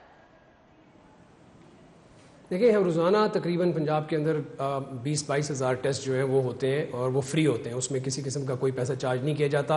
अगर किसी शख्स को सिम्टम्स हैं वो 1033 पे कॉल करे। ये हेल्थ डिपार्टमेंट की हेल्पलाइन है और वो आपको फौरी तौर पर गाइड करेंगे आपकी लोकेशन के हिसाब से कि आपने कहाँ जाना है टेस्ट कराने के लिए। हुकूमत तमाम टेस्ट फ्री कर रही है। अगर कोई शख्स जो है वो प्राइवेट लैब में नहीं जाना चाहता, 1033 पे कॉल करे और बताए कि वो कहाँ पर रह रहा है, वो फौरी तौर पर उसको गाइड करेंगे कि उन्होंने कहाँ से टेस्ट कराना है। सही, 1033 पर आप कॉल कर सकते हैं और आपको गाइड किया जाएगा कि आप फ्री टेस्ट की सहूलत जो है वो कहां से अवेल कर सकते हैं। कैप्टन उस्मान साहब, कोई मैसेज आप देना चाहें? मैसेज अगेन वो ये जी, शुरू में जो सबसे पहले बात हुई थी, हमारे पास ये अगले 10 दिन के लिए 12 दिन के लिए नादिर मौका है कि हम इस लॉकडाउन की सूरत हाल से बाहर निकलें, और अगर हम कोऑपरेट नहीं करेंगे तो फिर हम इस सूरत हाल से बाहर न सिर्फ बाहर नहीं निकलेंगे बल्कि कंट्रीब्यूट करेंगे कि हम शायद हो सकता है मजीद लॉकडाउन की तरफ हमें जाना पड़े। मेरी तमाम शहरियों से गुजारिश है, प्लीज़ अपना कौमी फरीज़ा समझ के जहाँ वायलेशन हो रही है वहाँ हमें बताइए। देखें, जो भी सेट ऑफ इंस्ट्रक्शंस हुकूमत ने निकाली हैं वो शायद परफेक्ट नहीं हो सकती। उसकी वजह यह है कि ये वायरस तो बहरहाल लोगों से मिलाप के साथ ही फैलता है। हो सकता है कुछ लोगों की ख्वाहिश हो कि मुकम्मल लॉकडाउन कर दें, लेकिन हुकूमत ने बहुत सारी चीज़ें सामने रखनी होती हैं, मईशत सामने रखनी होती है, रमज़ान आ रहा है, गरीब की ज़िंदगी सामने रखनी है। इसलिए जो भी हुकूमत ने अहकामात दिए हैं, उन अहकामात पर अगर हम 100% अमल दरामद करें तो ऐन मुमकिन है कि इंशाअल्लाह ताला हमें सूरत हाल से बहुत जल्दी बाहर निकल आएंगे। मेरी तमाम लोगों से गुजारिश है कि प्लीज़ अपना फ़र्ज़ निभाइए। घर से बाहर निकलते वक्त 2-3 चीज़ें ज़रूर अपने पल्ले से बांध लेंगे। आपने मास्क पहन के निकलना है, कभी भी किसी वक्त भी आपने मास्क नहीं उतारना। समटाइम्स अनकंफर्टेबल हो जाता है, प्लीज मत उतारिए उसे। अगर पानी पीने के लिए उतारा है फौरन दोबारा पहन लीजिए। और अगर आप किसी शख्स से मिलते हैं, प्लीज अवॉइड करें आपने हाथ नहीं मिलाना, अवॉइड करें नहीं मिलना। अगर खुदा ना खास्ता कोई ऐसी मजबूरी है कि आपको मास्क उतारना पड़ा है तो इस दरमियान में अपने हाथों को सैनिटाइज रखें, किसी चीज़ को छूने के बाद अपने मुंह को ना छुएं। ये बेसिक बातें हैं, अगर आप इन पे अमल दरामद करेंगे तो ना सिर्फ आप अपने आप को बचाएंगे बल्कि अपने प्यारों को भी बचाएंगे, अपने दोस्तों को भी बचाएंगे, अपने घर वालों को भी बचाएंगे। ये एक बेसिक बात है जो आपने अपनी ज़ाती तौर पर करनी है। कलेक्टिवली अगर आप कोई हमारे साथ कंट्रीब्यूट कर सकते हैं तो प्लीज़ वायलेशंस रिपोर्ट करें। हमारे पास मुख्तलिफ चैनल्स हैं रिपोर्टिंग के, किसी भी चैनल को इस्तेमाल कीजिए। अगर कहीं कोई वायलेशन हो रही है टाइमिंग्स के हवाले से, कहीं कोई रेस्टोरेंट्स की वायलेशन हो रही है, कहीं कोई वेडिंग्स की वायलेशन हो रही है, प्लीज़ हमें रिपोर्ट करें दी एडमिनिस्ट्रेशन। कहीं कोई सोशल डिस्टेंसिंग की वायलेशन हो रही है, प्लीज़ हमें रिपोर्ट करें, हम उस पर एक्शन लेंगे। आपको कोई नजर आया किसी मार्केट में आप गए हैं, वहाँ लोगों ने मास्क नहीं पहने हुए, उसके बारे में हमें इत्तला करें, हम फौरी तौर पर वहाँ टीम्स भेजेंगे, मास्क डिस्ट्रीब्यूट भी करेंगे, लोगों के खिलाफ एक्शन भी लेंगे। लेकिन देखिए ये बहुत नादिर मौका है, ये 12 दिन हमारे पास है। बिल्कुल सही कहा। इसी तरह से मिलजुल कर जो है हम सभी अगर अपना किरदार अदा करेंगे तो हम कोरोना से निजात भी हासिल कर सकते हैं, सूरत हाल को कंट्रोल भी कर सकते हैं। Thank you so much commissioner Lahore captain retired Mohammad Usman sahab हमारे साथ मौजूद थे, और जो कोशिशें उनकी जानिब से की जा रही हैं वो तो सभी के सामने है। ब्रेक के बाद आपको एक बार फिर से खुशामदीद कहेंगे। प्रोग्राम के इस हिस्से में हम डिस्कस करने वाले हैं जी, पंजाब यूनिवर्सिटी के साइंसदानों की जानिब से कारनामा सरअंजाम दिया गया है और कोरोना वैक्सीन तैयार की गई है। यूनिवर्सिटी के साइंसदानों ने कोरोना वैक्सीन की प्यूरिफिकेशन को मुकम्मल कर लिया। अब सवाल ये पैदा होता है कि ऑलरेडी हम देख रहे हैं कि वैक्सीनेशन का अमल जो है वो पाकिस्तान में शहर लाहौर में शुरू हो चुका है, लोग वैक्सीन लगवा रहे हैं। लोगों की एक बहुत बड़ी तादाद अभी भी ये मानने को तैयार नहीं है कि उन्होंने वैक्सीन लगवानी है। इसके लिए लोगों को तैयार करना, फिर एक नई वैक्सीन मैदान में आना, हुकूमत की सपोर्ट भी मांगी जा रही है इसके लिए। तो ये वैक्सीन किस हद तक मौसर है, इसको बनाने में कितना टाइम लगा, इसके नताइज अभी क्या सामने आए हैं, इस पर हम बात कर लेते हैं। स्टूडियो में हमारे साथ हमारे मेहमान मौजूद हैं, साइंटिस्ट हैं, पंजाब यूनिवर्सिटी से इनका ताल्लुक है। हाफिज मुजम्मिल साहब ने हमें ज्वाइन किया है। अस्सलाम वालेकुम हाफिज मुजम्मिल साहब, क्या हाल चाल है आप? जी अल्लाह का एहसान है। हाफिज मुजम्मिल साहब, सबसे पहले तो बताइएगा ये वैक्सीन बनाने का ख्याल कैसे आया और कब इस पर आपने काम शुरू किया? 2020 में जब शुरू में कोरोना वायरस आया तो मैंने पर्सनली देखा कि चाइना में कुछ लोगों को वायरस है कोई, और वो ऐसे ही मीडिया दिखा रहा था कि बस एकदम से गिर रहे हैं। तो तजस्सुस पैदा हुआ कि लाइक ये कैसा वायरस है, ये क्या है। तो पता चला कि ये कोरोना की कोई टाइप है, क्योंकि कोरोना वायरस की पीछे हिस्ट्री है, मर्स था, सार्स कॉव था। तो 15 जनवरी को चाइना ने इसका सीक्वेंस रिलीज़ किया जेनेटिक। उसके बाद फिर मैं ये कहूँगा कि बेखतर कूद पड़ा आतिश नमरूद में इश्क, अकल है महवे तमाशाए लबे बाम अभी। वो एक एंथुजियास्टिकली मैंने देखा कि yes we can do it and we should. तो मैंने उसको टेकअप किया, और हमारी सुपरवाइज़र हैं doctor Majbeen Saleem, she is very nice and kind, तो उनसे मैंने शेयर किया। फिर हमारा पूरा ग्रुप है, डॉक्टर सजाद हैं, डॉक्टर शहबाज असलम हैं, यूनिवर्सिटी के 2 डिपार्टमेंट इसमें इन्वॉल्व हैं, school of biological sciences, school of biochemistry biotechnology. तो बहरहाल मैंने काम इस पर शुरू किया। तो पहला फेज था कि how to design a vaccine. तो उसमें ना पूरी दुनिया में जब इस पे काम हो रहा है तो एक बड़ा चैलेंज आपके लिए भी बन चुका होगा ये। तो इसके तमाम मराहिल, क्या क्या चीजें इसमें शामिल करनी है, कौन कौन से लोगों की इसमें सपोर्ट चाहिए, ये तमाम मरहले जो है मेरे ख्याल से बहुत ज्यादा चैलेंजिंग थे आपके लिए। लेकिन उसमें पहला मरहला ये था कि सबसे पहले आप कोई भी वैक्सीन जब बनाएंगे, पहले आपके पास डिजाइन होना चाहिए। कॉमन मैन को अगर मैं कहूँ तो फार्मूला होना चाहिए, ठीक है। आपके पास एक डिजाइन हो, उस डिजाइन को फिर आप आगे लेकर वेट लैब में चलेंगे। तो उस डिजाइन के लिए हमने आप यूँ समझें कि दिन रात काम किया। हमने बहुत ज़्यादा कंप्यूटेशनल रिसोर्सेज पर पहले काम किया, कंप्यूटर सॉफ्टवेयर इस्तेमाल किए, कंप्यूटेशनल रिसोर्स इस्तेमाल किया। इस पूरे मरहले में हमारे साथ बेल्जियम के इंस्टीट्यूट, रेगा मेडिकल इंस्टीट्यूट, बहुत फेमस इंस्टीट्यूट है, हमने उनसे कोलैबोरेशन की। यूनिवर्सिटी ऑफ मलाया ने हमारे साथ मलेशिया से टॉप यूनिवर्सिटीज़ में है, हमने उनसे कोलैबोरेट किया। तो मार्च 2015 तक हमारा एक पेपर मल्टी एपिटोप वैक्सीन पर ऑनलाइन आ चुका था प्री प्रिंट की फॉर्म में। सही। और मेरे ख्याल say that was the first paper in the world. और अभी तक लोग काम तो कर रहे थे, लेकिन किसी ने इसी तरह उसको पेपर को पब्लिश नहीं किया था या अपलोड नहीं किया था, यानी वो मंजर आम पे नहीं आया था। तो हमारा पेपर मल्टी एपिटोप का हमने कॉन्सेप्ट दिया और हमारा पेपर आ गया। जब वो पेपर आया, जाहिर सी बात है साइंटिफिक कम्युनिटी में भी और मीडिया कम्युनिटी में भी वो वायरल हुआ और बहुत सारे लोगों ने पूछा ये क्या है, how you design the vaccine और इसके पीछे क्या सारी स्ट्रेटजीज हैं।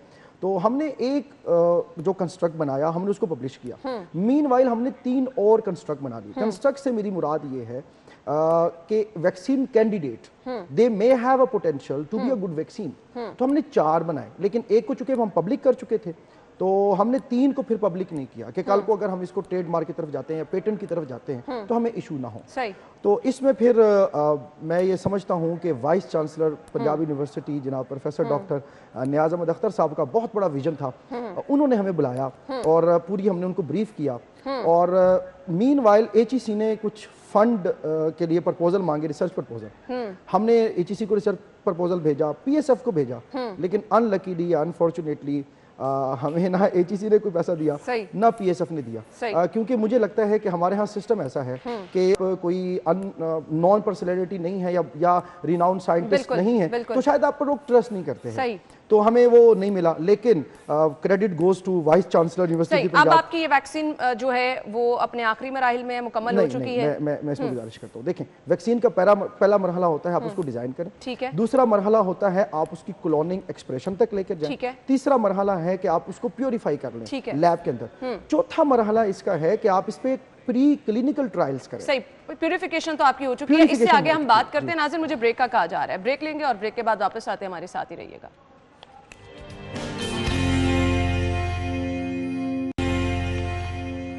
Welcome back. हमारे साथ हमारे मेहमान मौजूद हैं हाफिज़ मुज़म्मिल साहब। गुफ्तगू का सिलसिला आगे बढ़ाएंगे। प्यूरिफिकेशन मुकम्मल हो चुकी है, इसके अब नेक्स्ट स्टेप क्या है? अब नेक्स्ट ये है कि हमने 2 वैक्सीन को बेसिकली क्लोनिंग और एक्सप्रेशन के बाद प्योरिफिकेशन की स्टेज तक हम ले आए हैं। ठीक है। ये 2 अलग अलग वैक्सीन हैं, तीसरी भी हमारी इन प्रोसेस है। ठीक है। अब नेक्स्ट है कि हम इसको प्री क्लिनिकल ट्रायल की तरफ लेके जाएंगे। लेकिन प्री क्लिनिकल ट्रायल में देखें, जैसे पहले मैंने गुजारिश की है कि यहाँ तक पहुँचने के लिए भी अगर हमें वाइस चांसलर साहब पर्सनली इंटरेस्ट लेकर सपोर्ट ना करते तो शायद ये मुमकिन ना हो पाता। सही। और हमारे यहाँ लोगों के अंदर फियर है कि शायद पाकिस्तानी कुछ नहीं कर सकते, हम करेंगे नहीं। भाई ज़्यादा से ज़्यादा क्या होगा, हम फेल हो जाएंगे ना, तो कोई बात नहीं। अभी तक पाकिस्तान में किसी ने बनाई है पहले? सही। तो यानी हमारी सोच ये है कि हमारे हाथ में सिर्फ मेहनत होती है। अब आपको हुकूमत की सपोर्ट क्यों चाहिए? देखें, प्री क्लिनिकल ट्रायल के लिए जो रिसोर्सेज हैं वो हमारे पास यूनिवर्सिटी में बेसिक लेवल की तो हैं चीज़ें, लेकिन एडवांस लेवल की चीज़ें अवेलेबल नहीं है। यूनिवर्सिटी के पास ऐसा कोई फंड नहीं है कि हमें वो इतना ज़्यादा फंड दे और हम उसको प्रोसीड कर सकें। तो इसके लिए अगर गवर्नमेंट हमें कुछ स्पेशल ऐसा एलोकेट करती है फंड। अच्छा, आपको ये खुद से नहीं लगता कि अगर बाहर से वैक्सीन आ रही है बैरून ममालिक से, वो सस्ती भी मिल जाएगी और इतने मैस लेवल पर क्योंकि हमने वैक्सीन लोगों को लगानी है तो वो आसानी भी हो जाएगी, जबकि अगर हम यहाँ पर जैसे कि आपने वैक्सीन तैयार की है, ये बहुत बड़ा चैलेंज मीट नहीं कर सकते हम? मैं इसमें एक बात ये बताना बहुत ज़रूरी समझता हूँ कि हमने जो 2 प्योरीफाई की हैं अभी वो टेस्ट भी नहीं हुई। सही। तो इससे ये अगर कोई तासुर ले कि बिल्कुल हमारे पास वैक्सीन रेडी है, तो ये बात नहीं है। हमने अभी इसको प्री क्लिनिकल में टेस्ट करना है। सही। अगर तो ये इसके टेस्ट नताइज मुस्बत होंगे तो फिर ये आगे जाएगी क्लिनिकल में, उसके तमाम फेजेस को तय करने के बाद हम इस काबिल होंगे कि हम इसको लॉन्च कर सकें। दूसरी बात ये है कि जहाँ तक उसकी जो प्राइस है उसका ताल्लुक है, उस पे अभी कबल अज़ वक्त है कुछ कहना, क्योंकि ये मैस लेवल पर प्रोडक्शन के लिए ये भी पॉसिबल है कि हमें फैसिलिटेट किया जाए यूनिवर्सिटी में, क्योंकि यूनिवर्सिटीज़ इंडस्ट्रीज नहीं होती हैं। यूनिवर्सिटी एक रिसर्च इंस्टीट्यूट होता है, वहाँ पे आप बेसिक रिसर्च करते हैं। अच्छा, फिलहाल तो आपके इस फॉर्मूले को ना कोई दूसरा मुल्क खरीदेगा ना अपने मुल्क में उस तरह से इसको लेके आया जा सकता है, तो फिर आप क्या समझते हैं, क्या इसको आप आगे लेके चलेंगे, आप इस पर काम करते रहेंगे? जी, हमारी तो कोशिश है कि हम इस पर काम करें और इसको, क्योंकि ये सिर्फ कोरोना की बात नहीं है। देखें, आगाज़ करना मैडम मुश्किल होता है, आप इब्तदा करें और हमने आगाज़ कर दिया है। अब लोग और भी खड़े होंगे। मैं ख़ास तौर पे आपके प्लेटफॉर्म से नौजवानों को ये कहना चाहता हूँ कि don't afraid of the failure. आप इस चीज़ से बिल्कुल इसको जेल में ना लें कि हम नहीं कर सकेंगे, बड़े बड़े साइंटिस्ट ने नहीं किया, पाकिस्तान में इतने बड़े बड़े नाम है, किसी ने शुरू नहीं किया। अरे भाई, वो उनका अपना दिमाग है, उनकी अपनी एफर्ट है, आपकी अपनी एफर्ट है। हो सकता है अल्लाह आपके हाथ से कोई ऐसा काम करवाए आपके एंथुजियास्टिक और आपकी हार्ड वर्क को देख के। तो हम तो इसको जितना हम अपनी पर्सनल कैपेसिटी में अभी भी हमने लेके चले हैं। हमने पर्सनल रिसोर्सेज इस्तेमाल किए हैं, यूनिवर्सिटी के रिसोर्सेज इस्तेमाल किए हैं। हमारा तो यही मुद्दा है इंशाल्लाह थ्री डेट। लेकिन बहुत सारी जगहों पर जहां पे हमें केमिकल नहीं मिलेगा तो we are dependent on the government. फिर बिल्कुल ठीक है, वहां पर आपको गवर्नमेंट की जरूरत पड़ेगी। खैर, thank you so much and wish you good luck. आपने अभी तक जितना काम मुकम्मल कर लिया है, आगे जिस चीज़ सपोर्ट की आपको ज़रूरत है हमने वो भी डिस्कस किया है, तो आई होप कि हुकूमत आपको सपोर्ट भी करे, क्योंकि ये एक वो चीज़ है कि जिसपे ऑब्वियसली आपके मुल्क के हक में एक चीज़ जा रही है कि आप लोग भी इस पर काम कर रहे हैं और मुस्बत नताइज सामने आएंगे तो मुल्क का नाम ही रोशन होगा। थैंक यू सो मच, बहुत बहुत शुक्रिया आपके वक्त के लिए। नाज़रीन, हम ब्रेक लेंगे और ब्रेक के बाद आपको ज्वाइन करते हैं, हमारे साथ ही रहिएगा। है प्रोग्राम के इस हिस्से में हम सेगमेंट शामिल करते हैं और सबसे पहले जान लेते हैं आज के भाव क्या हैं। फरहान इस वक्त मार्केट में मौजूद है। फरहान, बताइए सब्जियां किस कीमत पर मिल रही हैं? जी बिल्कुल, सरकारी तौर पर आज रेट जो जारी की गई है उसमें आलू की कीमत में इस्तकाम देखने में आया 35 रुपये है। इसी तरह जो प्याज है उसकी कीमत में भी इस्तकाम है, 25 रुपये फ़ी किलो के हिसाब से फ़रोख्त होगा। टमाटर की कीमत में 3 रुपये इजाफा है, 45 रुपये। लहसुन देसी की कीमत भी इस्तकाम है 85 रुपये, लहसुन चाइना 155 रुपये। अदरक चाइना और देसी दोनों की कीमत में 5-5 रुपये इजाफा है, 290 रुपये फ़ी किलो के हिसाब से फ़रोख्त होगी। खीरा 37 रुपये, करेले की कीमत में 5 रुपये इजाफा 109 रुपये, पालक 21 रुपये, मेथी की कीमत में 3 रुपये इजाफा 40 रुपये, बैंगन की कीमत में इस्तकाम है 37 रुपये, बंद गोभी 21 रुपये, फूल गोभी 27 रुपये, शिमला मिर्च की कीमत में 3 रुपये इजाफा है 57 रुपये, सब्ज़ मिर्च की कीमत में 2 रुपये कमी है 62 रुपये, घिया कद्दू की कीमत में 5 रुपये इजाफा है 83 रुपये, लीमू देसी की कीमत में 5 रुपये इजाफा है 210 रुपये, भिंडी की कीमत में 5 रुपये कमी है 187 रुपये, सलजम की कीमत में इस्तकाम है 21 रुपये, अरबी की कीमत में भी इजाफा हुआ है 6 रुपये 120 रुपये फ़ी किलो, मटर 109 रुपये, टिंडिया 3 रुपये इजाफा है 40 रुपये फ़ी किलो के हिसाब से फ़रोख्त होंगी। मूंगरे की कीमत में भी 5 रुपये इजाफा हुआ 109 रुपये, मूली 27 रुपये, गाजर 42 रुपये, जबकि हलवा कद्दू भी आज 42 रुपये फ़ी किलो के हिसाब से मार्केट। ठीक है, बहुत शुक्रिया फरहान, हमारे साथ मौजूद थे। सब्जियों की कीमतों में कंपैरेटिवली इजाफा हुआ है, यानी लोग महंगाई की भी शिकायत कर रहे हैं। कीमतें आपने जान ली। नाज़रीन, इसी के साथ ही प्रोग्राम का वक्त पहुंचा। अपने इख्तिताम को अपना बहुत सारा ख्याल रखिएगा। इंशाल्लाह ज़िंदगी रही तो कल सेम टाइम पर मुलाकात होगी। इजाज़त दीजिए, अल्लाह हाफ़िज़।